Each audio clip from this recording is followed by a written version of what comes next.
दोस्तों फिर से एक नया वीडियो में आप लोग का स्वागत करते हैं। और आज हमारे पास है एक टीवीएस राइडर 125 सीसी की। इसमें प्रॉब्लम क्या है दोस्तों, चलिए आप लोग को दिखाते हैं। हमने यहाँ से चाबी ऑन किया और मीटर में हमारा सब चीज़ शो कर रहा है, दिख रहा है, हमारा मीटर में लाइट आ चुका है। और इसमें प्रॉब्लम क्या है दोस्तों, देखिएगा यहाँ पर से माइलेज का प्रॉब्लम आ रहा है। तो देखिए यहाँ पर कितना दिखा रहा है, 40 किलोमीटर पर लीटर दिखा रहा है, यानी बहुत कम है। 125 सीसी की गाड़ी के हिसाब से 40 किलोमीटर माइलेज बहुत कम दिखा रहा है।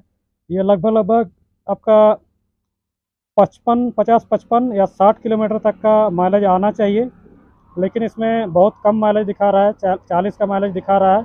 तो इसे हम आज सही करेंगे, देखते हैं क्या हुआ है क्या नहीं। चलिए यार, एक बार हम चाबी ऑन करके एक बार इंजन को स्टार्ट करते हैं और पता चल जाएगा हमें कि किस कारण से माइलेज कम दे रहा है। तो दोस्तों मैंने इसका चाबी को ऑन कर दिया है और आप लोग ध्यान दीजिएगा स्टार्टिंग के टाइम में माइक को मैं थोड़ा सा इंजन के पास में रखता हूँ, इस जगह में।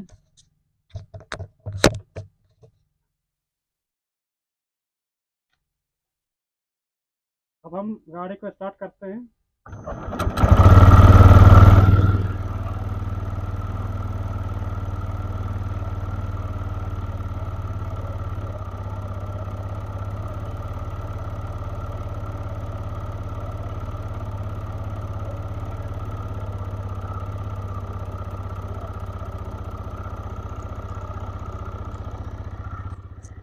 आप लोग सुन सकते हैं दोस्तों, इसमें ओवर रेसिंग का प्रॉब्लम है। आरपीएम बहुत ज़्यादा, बहुत देर तक हाई हो जा रहा है। इसमें सुन सकते हैं अभी तक आरपीएम हाई है।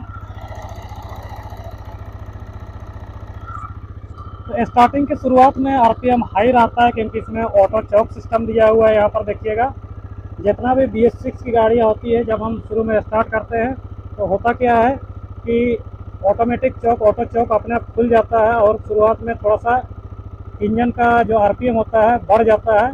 और उसके बाद जैसे ही एसीओ को सिग्नल मिल जाता है तो एसीओ फिर से तेल को कम कर देता है, यानी ऑटो चौक को बंद कर देता है, चौक को। उसके बाद हमारा इंजन नॉर्मल आरपीएम में आ जाता है। लेकिन इसमें कुछ अलग हो रहा है, इसका आरपीएम बहुत देर तक रुके हुए रह रहा है, यानी बहुत देर तक आरपीएम बढ़ा हुआ रह रहा है। और यही कारण है कि इस गाड़ी में माइलेज बहुत कम दे रहा है, 40 का माइलेज आ रहा है। उसके लिए हमें क्या करना होगा दोस्तों, यहाँ पर से आप लोग देख सकते हैं, ये हमारा ऑक्सीजन सेंसर है। तो ऑक्सीजन सेंसर को हम खोलेंगे और इसे हम चेक करेंगे, यही हमें बता देगा कि माइलेज किस कारण से नहीं आ रहा है, यही हमें सारा कुछ बता देगा। तो चलिए हम इसे खोल लेते हैं। अभी हमने स्टार्ट किया तो थोड़ा सा गर्म है, थोड़ा ठंडा होने देंगे, या ऐसे ही हम ट्राई करते हैं। इसमें 17 नंबर की साइज पाना से आप खोल सकते हैं। इसे थोड़ा सा टाइट है, तो हम इसे खोल लेंगे। चलिए उसके बाद आप लोग को दिखाते हैं क्या हुआ है। तो दोस्तों मैंने खोल लिया है, ऑक्सीजन सेंसर को खोल लिया, और इसमें आप लोग देख सकते हैं इसका कंडीशन क्या हुआ है। ये हमारा यहाँ पर कालापन आ गया है, काला धब्बा आ गया, और साथ ही साथ इसमें सफ़ेद सफ़ेद जो कार्बन है ये भी जम चुका है। तो इसे हम साफ़ करेंगे, क्योंकि होता क्या है दोस्तों, जब हम गाड़ी को स्टार्ट करते हैं इसमें क्या है, इसमें 2 तार की ऑक्सीजन सेंसर लगी हुई रहती है। सही से नहीं दिखा पा रहा हूँ, यहाँ पर से देखिएगा 2 तार की ऑक्सीजन सेंसर लगी हुई है, यानी ये अनहीटेड सेंसर है, अनहीटेड ऑक्सीजन सेंसर लगा हुआ है। तो होता क्या है, जैसे हम स्टार्ट करते हैं तो साइलेंसर की ओर से जब धुआं निकलता है और साथ ही साथ थोड़ा बहुत आग भी निकलता है, तो ये चिमनी टाइप का बना हुआ है। यहाँ पर ये हीट हो जाता है, उसके बाद ये एसीओ को बता देता है सिग्नल कि अब इंजन हीट हो गया है, आप तेल का छिड़काव कम कर दीजिए। लेकिन इसमें हो क्या रहा है कि तुरंत में ये सिग्नल नहीं भेज पा रहा है, और जिसके कारण बहुत देर तक हाई आरपीएम में गाड़ी रहता है, और माइलेज कम होने का यही कारण है। तो चलिए हम इसे साफ़ कर लेते हैं। कोई भी चीज़ से आप साफ़ कीजिए इसे, आप WD-40 से, या फिर body cleaner, total body cleaner होगा आपके पास तो उससे भी आप साफ़ कर सकते हैं। तो अच्छा से इसे साफ़ कर लेना होगा। तो चलिए हम इसे साफ़ कर लेते हैं। WD-40 है और बहुत दिनों से रखा हुआ था। इसका जो पाइप होता है नॉब, ये नहीं है मेरे पास। हम ऐसे ही इसमें स्प्रे करते हैं और इसे साफ कर लेंगे।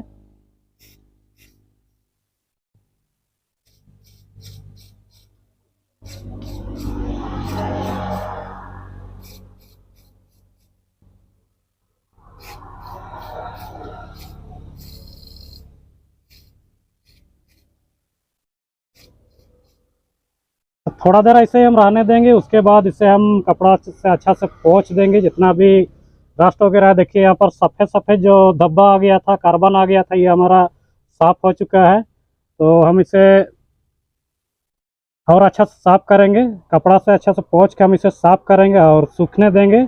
उसके बाद इसमें हम दोबारा से फिट करेंगे। तो चलिए हम इसे थोड़ा देर रहने दे लेते हैं। तो आप लोग देख सकते हैं हमने इसे साफ़ कर दिया और इस तरह से जो ब्रश है और ये पूरा मुलायम हो चुका है। इससे हमने थोड़ा बहुत इस तरह से रगड़ दिया है ताकि यहाँ का जितना भी रस्ट वगैरह है अच्छा साफ हो जाए। इसके लिए मैंने इससे रगड़ दिया। अब इसे हम कपड़ा से अच्छा से पोंछ लेंगे।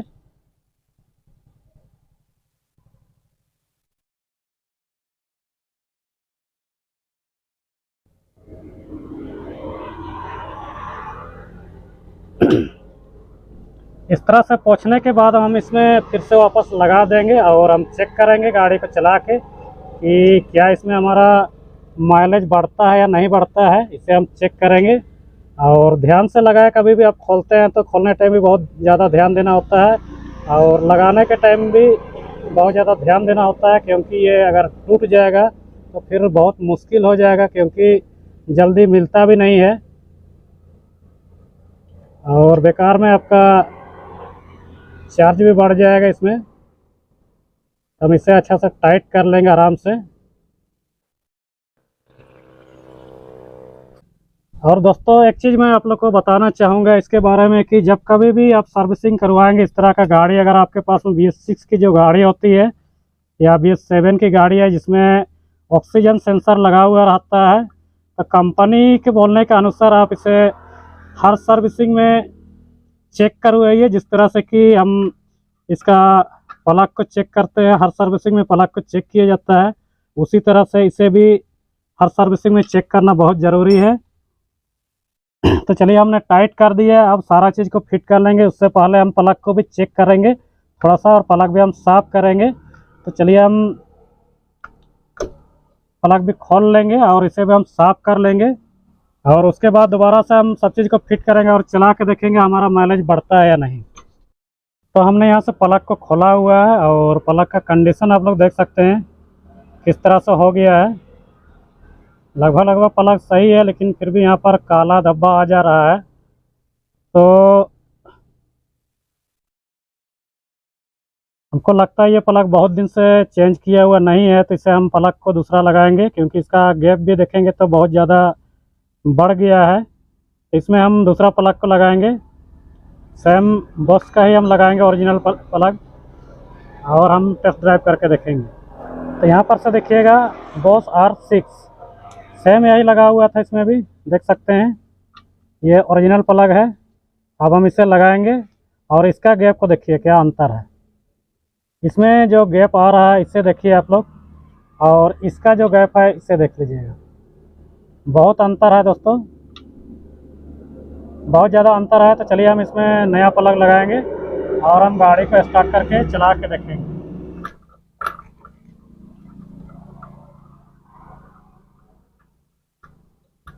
तो दोस्तों हमारा गाड़ी बन चुका है। हमने इसे टेस्ट ड्राइव करके भी देख लिया है, चेक कर लिया है। और अभी जब स्टार्ट कर रहे हैं तो पहले जिस तरह से बहुत लंबा हाई RPM में रहता था शुरुआत में गाड़ी, उस तरह से भी नहीं हो रहा है। इंजन का RPM जो थोड़ा देर हाई रहता है उसके बाद तुरंत ही डाउन हो जा रहा है, अपना सही लेवल में आ जा रहा है। तो अब इसका माइलेज बढ़ जाएगा। तो दोस्तों उम्मीद करते हैं आप लोग को वीडियो में जानकारी अच्छा मिला होगा, और वीडियो अच्छा लगा हो तो लाइक कर दीजिए, और चैनल में नया है तो चैनल को सब्सक्राइब जरूर कर दीजिएगा। धन्यवाद।